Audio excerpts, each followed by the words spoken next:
Hello. I identify as a Christian and I think that God is selfish. But I don't think that this is a bad thing, and that's what I'm going to be talking about in this video. First, I'm going to defend my claim that God is selfish, then I'm going to address possible refutations, and then I'm going to have two impacts at the end of this video. Actually, more like three impacts at the end of this video. One general, then one specifically to atheists, and then one impact for Christians. But first, let's get into supporting my claim that God is selfish. First, let's define the term selfish. Now, from Cambridge Dictionary, quote, someone who is selfish only thinks of their own advantage. So it's essentially a sense of self-focus. Someone is selfish when they ultimately think about themselves above others, or they only think about their own benefit. And I think that God is like that. God has this characteristic of only caring about himself, essentially. But as I already said, and I'll say again for clarification, I don't think this is a bad thing, even though the word often has a negative connotation. So now let me get into some more specific points about why I think God is this definition of selfish. First, some non-biblical points. Now, one reason why I think that God is selfish is that if you think about the nature of what God is, the creator of the universe, the foundation of the universe, he's at the top of the food chain, or you can think of it as the top of a pyramid. He's the very tip-top point of that pyramid. And so he's there, and everything else underneath that pyramid, or even in the period, is going to inherently be lesser than God, because God's at the very top. There's nothing above him, everything is below him, and because he's at the very top, I think this means that he is not subject to anything that is below him on the pyramid hierarchy. In other words, God is not obligated to his creation in any way. It's just him, he only needs to care about himself. Additionally, the most common idea of God involves him being conscious, and I believe that God is conscious. But I do think that an inherent aspect of consciousness is self-focus. Because if we think about what consciousness is, it is a sense of first-person experience. According to Thomas Nagel, something is conscious when there is something it is like to be that thing. So a bat is conscious if there is something it is like to be a bat. A human is conscious if there is something it is like to be a human. And this consciousness we often associate with God. But this type of consciousness is self-focused because it's fundamentally first-person experience. It's a sense of me. This is me. I am experiencing. And that's the most fundamental sense there is for any conscious being. And this, I think, leads to the intuition that, because they're focused on themselves, any conscious being is then selfish. Because you have this first-person perspective, I think this leads to the idea that there is first-person priority, prioritizing this sense of self. And I think this is inherent to any conscious being. So, conscious beings are selfish, thus God is selfish because he is a conscious being. So, when I say that God is selfish, I'm not saying it's a bad thing, again. Rather, I'm saying that God has to be selfish. And it would, in fact, be a problem if God was not selfish. Because if God was somehow indebted or obligated towards any of his creation, the things below him in the pyramid, then this would basically ruin the idea of his authority. I think it has to be the case that God is ultimately selfish and only cares about his own advantage. Because if not, then this means he is subject to some other being, and that leads to all sorts of problems. But now let me get into some biblical support for the idea that God is selfish, to appeal to all the Christians out there who believe in the Bible. So, here's one from 1 Corinthians chapter 10, verse 31. Quote, so whether you eat or drink or whatever you do, do it all for the glory of God.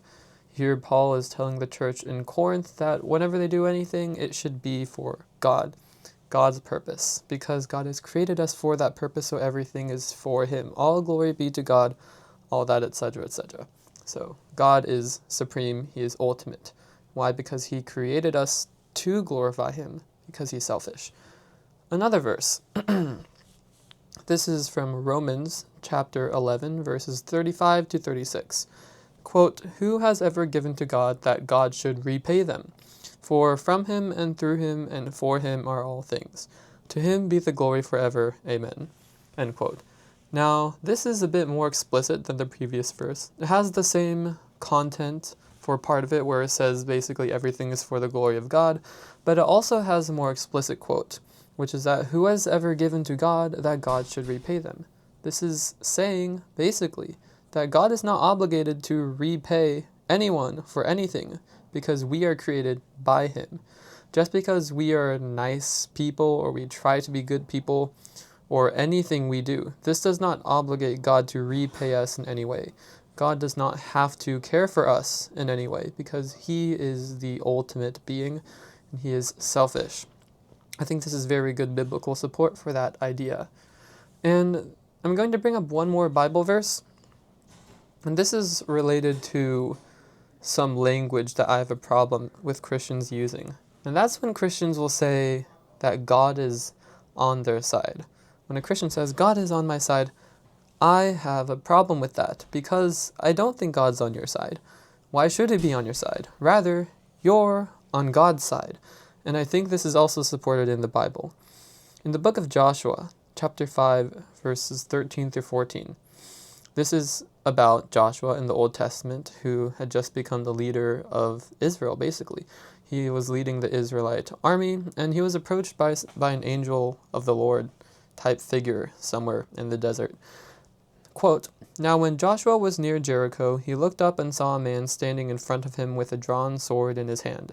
Joshua went up to him and asked, 'Are you for us or for our enemies?' 'Neither,' he replied, 'but as commander of the army of the Lord, I have now come.'" End quote. This angel of the Lord very clearly says he is not on Joshua's side or Joshua's enemy side. Rather, he is on God's side. The angel of the Lord does not say that he is on Joshua's side.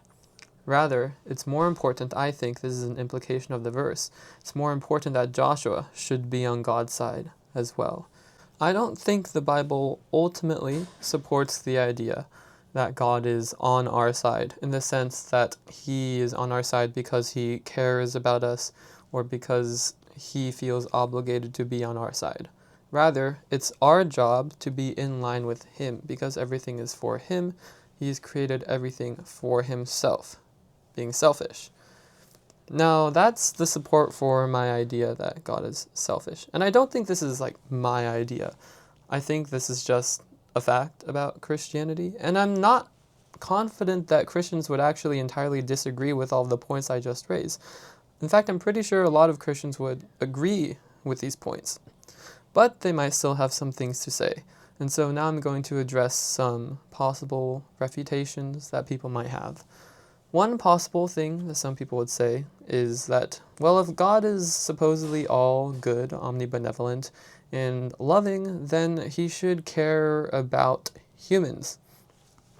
Now, first, I think it's important to clarify what someone means when they say good. Now, if God exists, then I think the only thing that's really good is stuff that's in line with his will, God's will or God's purpose being to bring himself glory because he's selfish. So what's good is what brings God glory, not necessarily the things that we would associate with being good. Just because we enjoy something or we would, as humans, consider something good, this does not mean that God would also consider it good. And if this is the case, then why should God being all good and omnibenevolent mean that he cares about us and our desires and what we like? No, because again, being all good does not mean that he aligns himself with our idea of morality. God being all good means that he is the dictator of good, basically. Whatever God says goes. This is a bullet that I think Christians have to bite. And I do think it is selfish to suggest that if God is all good and all loving, then he should care about us. That's just a selfish way of thinking. And I think only God has the right to be selfish because he's at the top of the pyramid. Just because we humans are other conscious beings does not mean that God is obligated towards us in some way. Just being conscious does not put us on an equal playing field as God, because he created us for the purpose of glorifying him. So we ought to serve that purpose. That's what I believe. Now, another possible response that some people might say is that the Bible says that God is on our side. So obviously, if you think the Bible is true, this means that God is on our side. And this is a fair point, except that most of the times when the Bible says that God is on our side is expressed in the book of Psalms. And I'm not sure if all of the instances are in Psalms, but I'm pretty sure that most of them are. And what the Psalms are essentially worship songs written probably by King David, most of them at least. And because of the genre of the Psalms, they're expressions of emotions and feelings and prayers toward God. It's kind of unclear whether or not the content of these Psalms can and should be used to determine theological truths about God. And I would align more towards the idea that you should not use Psalms to determine theological truths about God, especially when it comes to God being on our side, because I think that simply cannot be the case. Again, I think we have to be in line with God. God is not on our side, we are on God's side.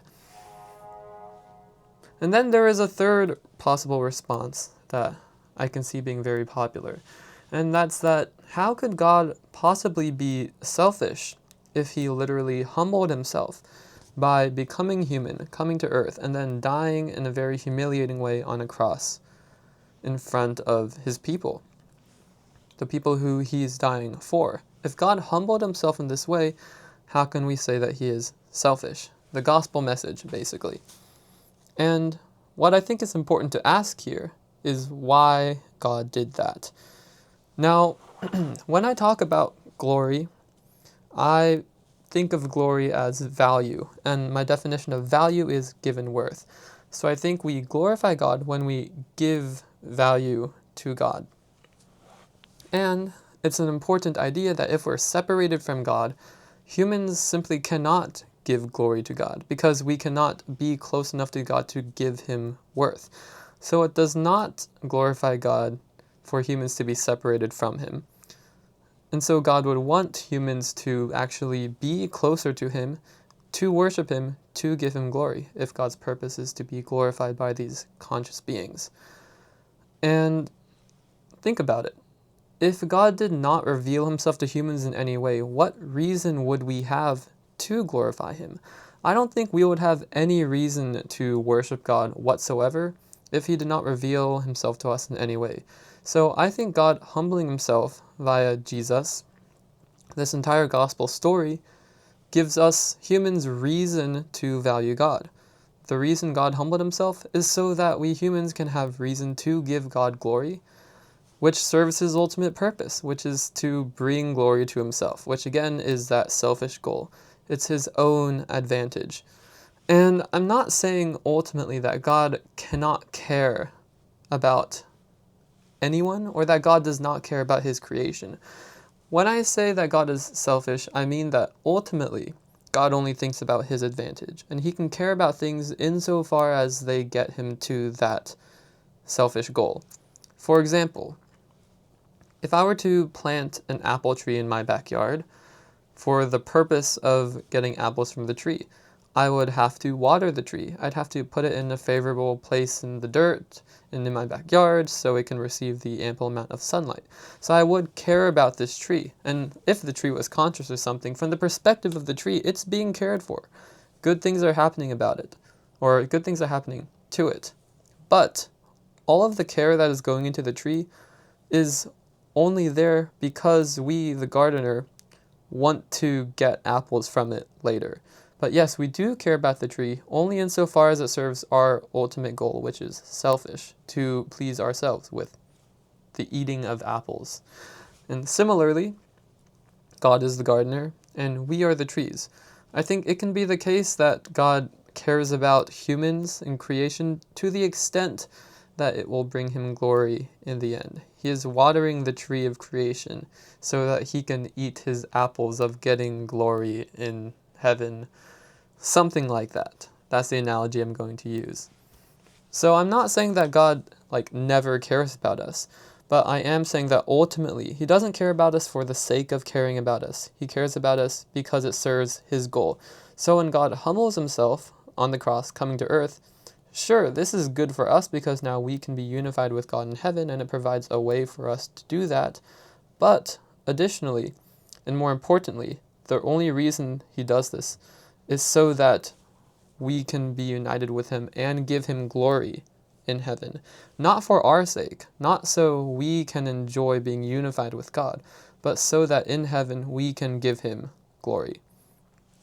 And again, personally, I don't trust the Bible as a foundation for my faith, and I have a different interpretation of this resurrection story that's not substitutional atonement. But I think even if you do believe in substitutional atonement, then the message of this video still makes sense. God is selfish. The reason he humbled himself is to serve his goal of bringing himself glory in the end.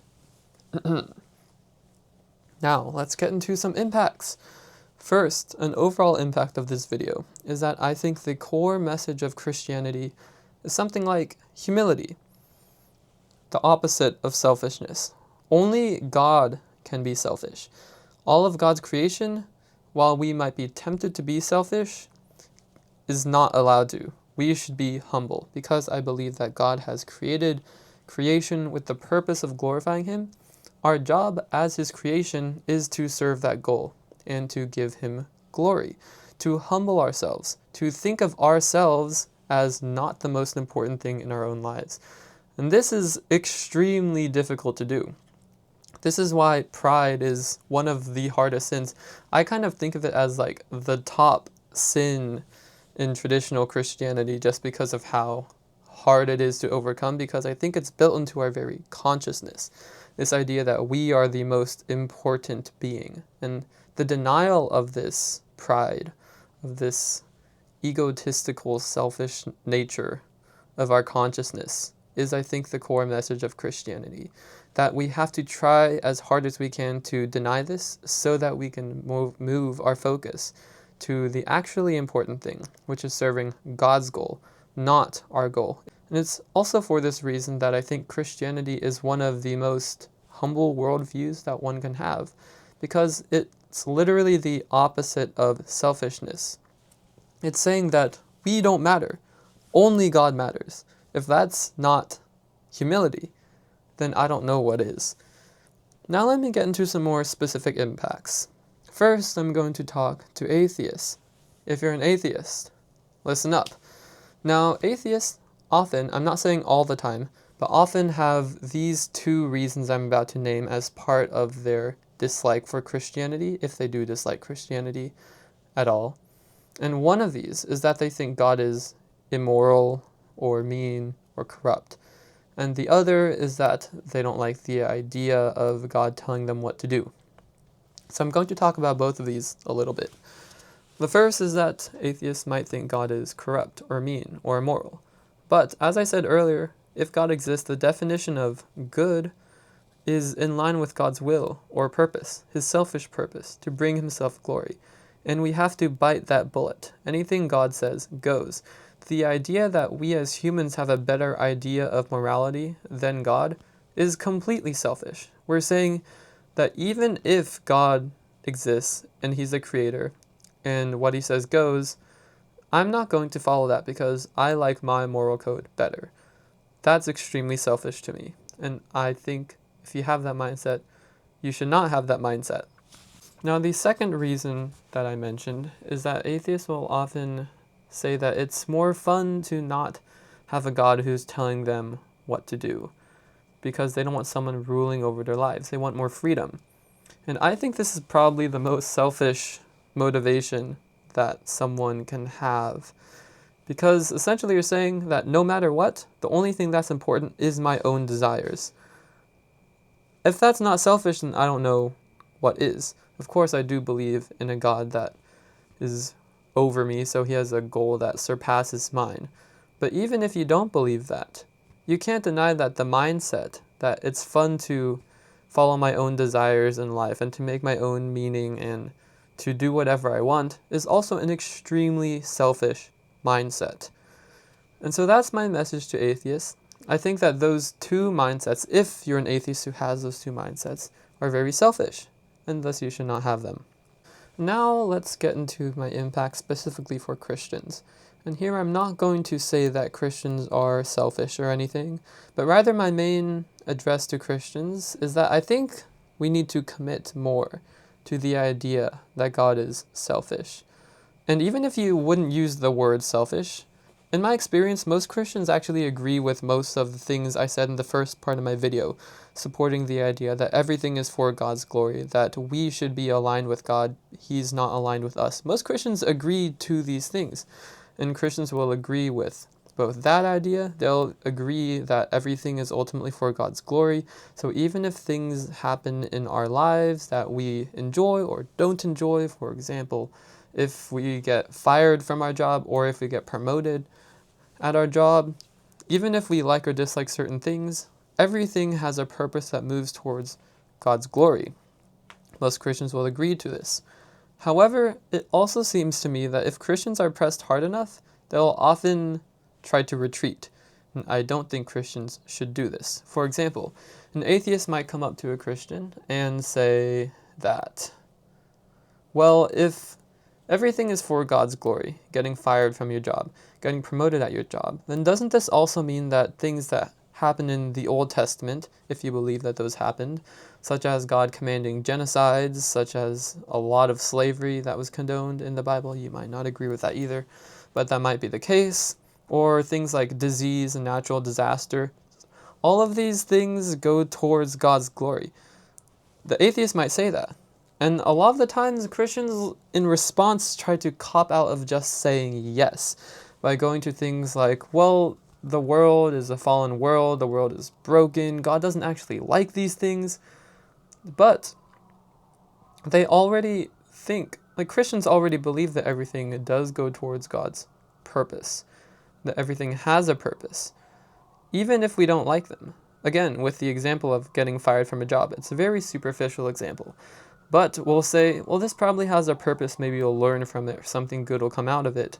For some reason, we are okay with saying yes about things like that. We have trouble saying yes about things like natural disasters, disease, things that happened in the Old Testament.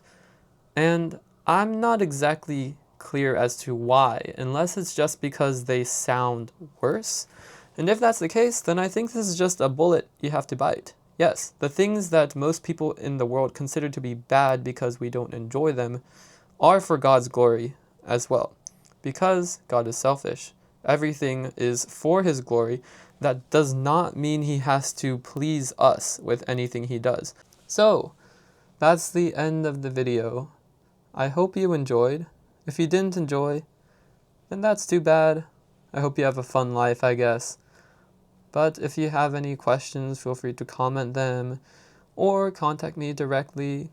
I hope you had fun. We'll see you later. Bye.